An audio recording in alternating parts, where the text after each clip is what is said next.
Hello everyone, welcome to my channel. I hope everyone is having a wonderful day. Before starting the video, please go ahead and hit the subscribe button and give this video a like up. We need to talk about Young and Restless. Here's why. Here at soaps.com, we crank out I couldn't even tell you how many articles in a week.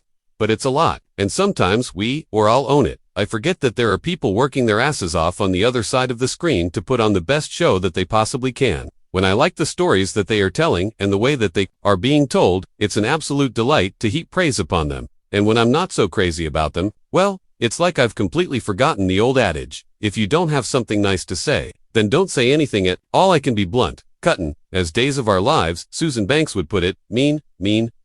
I like to think that in those instances I'm also not wrong, but it still doesn't absolve me of my guilt in being nastier than necessary. As if nastiness is ever necessary. Maybe I've been benumbed by the hate mail that I receive after every other article that I post, but that's no excuse. Or rather, that's exactly what it is, an excuse. I can be diplomatic.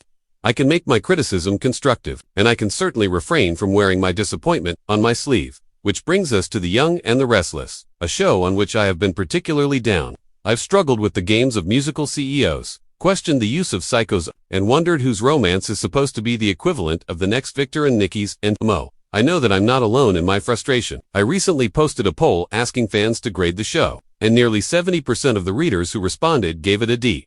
It's trying my patience, or an F. I know it can do better.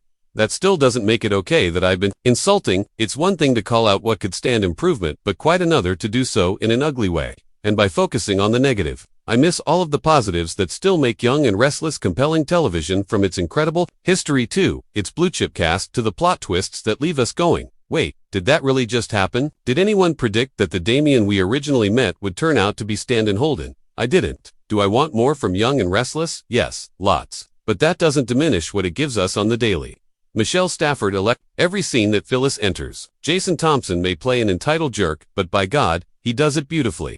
Crystal Khalil is the envy of tightrope walkers everywhere for the manner in which she balances Lily's formidableness and fragility. Michael Graziade brings an authenticity to his portrayal of Daniel that makes me forget I'm watching a soap or TV, period. And it can't be overstated how grateful I don't think only I am that the iconic Eric Bredin, Melody Thomas Scott, and Peter Bergman remain front and center. Text reads, subscribe to Soap's Young and Restless newsletter. Get breaking news alerts, daily recaps, exclusive interviews, and spoilers sent straight to your inbox. https://cloud.email.soaps.com/signup/best of all. The goods are there to keep us coming back for more. Look at the way Nikki now understands Victor so well that she can roll her eyes at his Victorness and still snuggle up to him every night.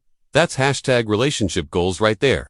Look at the way Nick and Sharon keep circling one another as if daring us to carve endgame in stone, and at the same time, making us fearful that that stone will crumble once again. Heck, this being LGBTQ Pride Month, look at Mariah and Tessa, who are daytime's only lesbian super. That said, we have high hopes for Beyond the Gates. Chelsea and Madison sparks for days. I've been cross, and when I'm cross, I can be mean.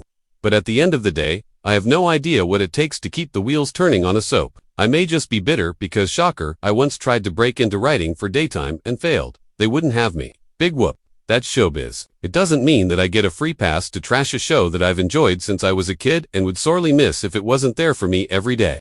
Going forward, I'll try to remember that. Young and Restless isn't my mom. I can't be awful to it and still count on it to take me back time and again.